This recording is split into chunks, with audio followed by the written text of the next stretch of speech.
Morning everyone, स्वागत है आप सबके अपने यूट्यूब चैनल सिद्धार्थ पिसाई में।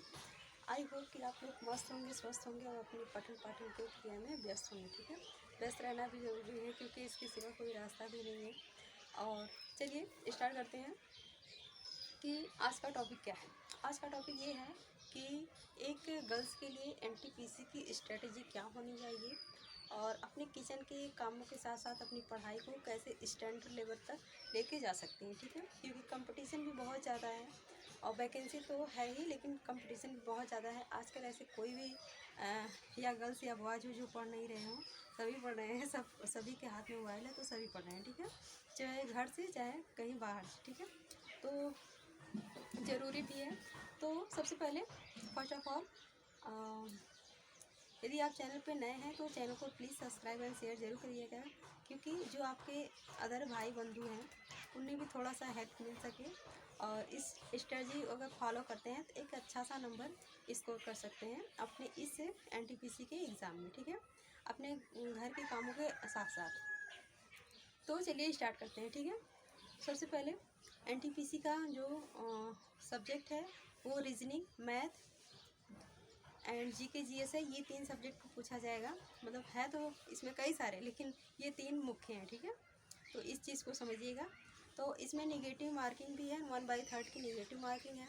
इस चीज़ को ध्यान में रख के आपको एग्ज़ाम को देना पड़ेगा, क्योंकि नॉर्मलाइजेशन में बहुत लोगों का नंबर बढ़ भी जाता है, घट भी जाता है, इस वजह से। ठीक है, 1/3 की नेगेटिव मार्किंग है। तो चलिए आइए देखते हैं पहले मैथ्स में कौन कौन से ऐसे चैप्टर हैं जिससे हम लोगों को डीप में इसको पढ़ना ही है। ठीक है, किसी भी हालत में। तो सबसे पहले एरिया एंड वैल्यूम को, यानी कि इससे एक या दो क्वेश्चन आते हैं। ठीक है, और डाटा इंटरप्रिटेशन से एक क्वेश्चन आता है इस वाले चैप्टर से। और थर्ड है हमारा CISI, इससे 2 से 3 क्वेश्चन देखने को मिलते हैं CISI को। ठीक है, इसको आपको डीप में पढ़ना है जाके और अच्छे तरीके से पढ़ना है। और पढ़ने के बाद प्रीवियस ईयर्स पेपर को देखना है और MCQs भी लगाना है। ठीक है, अगला चैप्टर है टाइम, स्पीड एंड डिस्टेंस, यानी कि जो कि वैकेंसी इसी पे आधारित है, तो इसको हमें डीप में ज़रूर पढ़ना पड़ेगा, टाइम, स्पीड एंड डिस्टेंस को। ठीक है, नेक्स्ट है हमारा टाइम एंड वर्क, इसको भी डीप में पढ़ना पड़ेगा। इससे भी 1 से 2 क्वेश्चन आते हैं। नेक्स्ट है हमारा रेशियो एंड प्रोपोर्शन, इससे हमारा 2 से 3 क्वेश्चन बनता है। तो जाहिर सी बात है इसको भी अच्छे से ही पढ़ना है। ठीक है, मैथ के जितने भी चैप्टर्स हैं जो इम्पॉर्टेंट की कैटेगरी में आते हैं उनको हम अभी टिक के थ्रू बता देंगे कि आपको कौन सा ज़्यादा फोकस करना है किस वाले चैप्टर पे। नेक्स्ट है हमारा प्रॉफिट एंड लॉस, इससे भी 1 से 2 क्वेश्चन बनते हैं। और नेक्स्ट है हमारा परसेंटेज, यानी कि प्रतिशत, इससे भी 2 से लेकर 3 क्वेश्चन बनते हैं। और नेक्स्ट है हमारा एवरेज, यानी कि औसत, औसत से भी 3 से 4 क्वेश्चन देखने को मिलते हैं। ये वेरी इंपॉर्टेंट की कैटेगरी में आएगा, क्योंकि इससे बहुत ही ज़्यादा एनटीपीसी में क्वेश्चन बना है इस वाले चैप्टर से। नेक्स्ट है हमारा नंबर्स, यानी कि नंबर्स, इससे भी 2 से 3 क्वेश्चन बनते हैं।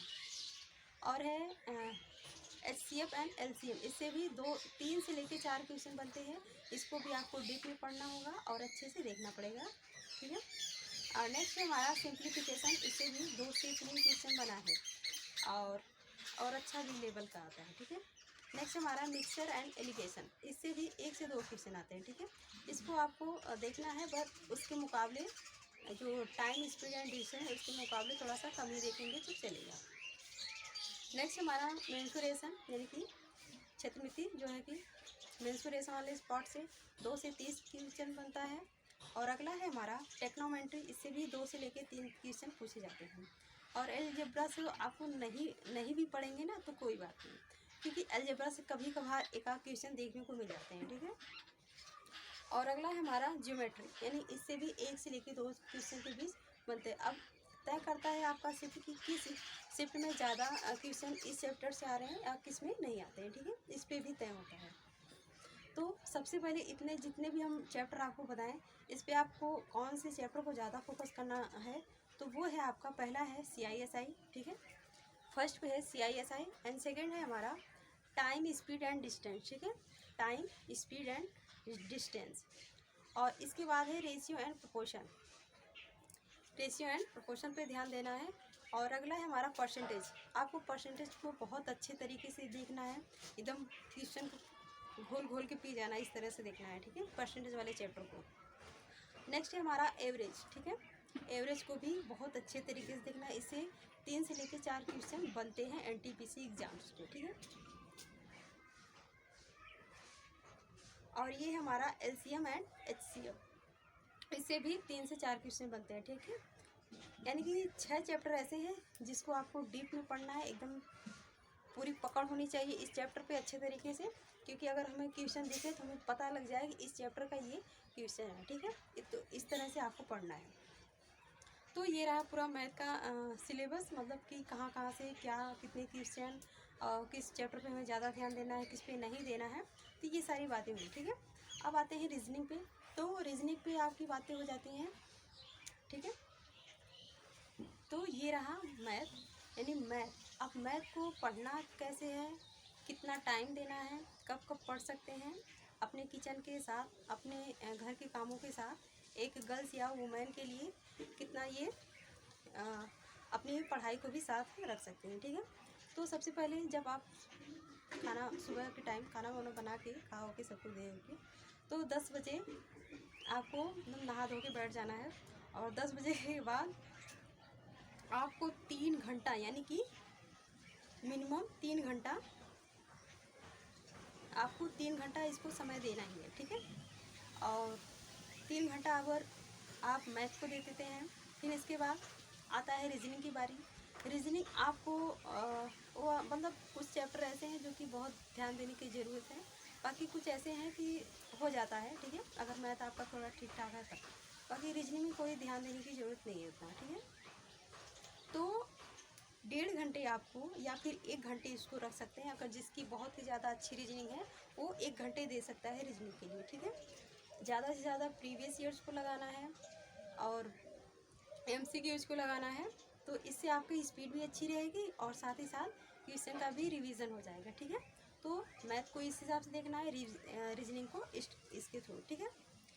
तो अब आ जाते हैं करंट अफेयर्स, ठीक है।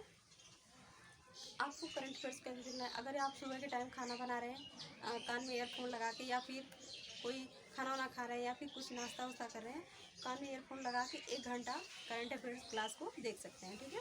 ये थोड़ा सा क्या होगा, आपका समय भी बचत हो जाएगी, और साथ ही साथ जो आप कम कर रहे हैं या खाना खा रहे हैं, खाना बना रहे हैं, वो भी हो जाएगा। तो ये ज़्यादा प्रेशर वाला काम नहीं रहेगा करंट अफेयर्स, ठीक है। अब आ जाते हैं कि हमें जीके जीएस पर कितना ध्यान देने की ज़रूरत है, ठीक है। मैथ, रीजनिंग और करंट अफेयर्स की बातें हो गई, लेकिन हमें साइंस वाले पोर्शन पे कितना ध्यान देना है, और जो सामान्य जीके होता है उस पर, ठीक है। तो आपको जैसे मैथ को पढ़ने के 2 घंटे बाद फिर आपको रीजनिंग को पढ़ना है 1.5 घंटे या फिर 1 घंटे अपने इसके बाद 12 बजे तक मैथ, फिर 12 के बाद 1 बजे दोपहर तक आपका रीजनिंग का, फिर रीजनिंग के बाद आपका जीके जीएस का नंबर आ जाता है, ठीक है। आपको 1 बजे से लेकर 3 बजे तक, यानी कि 3 घंटा, ठीक है, टोटल 3 घंटे आपको जीके जीएस को एकदम पढ़ना है, ठीक है।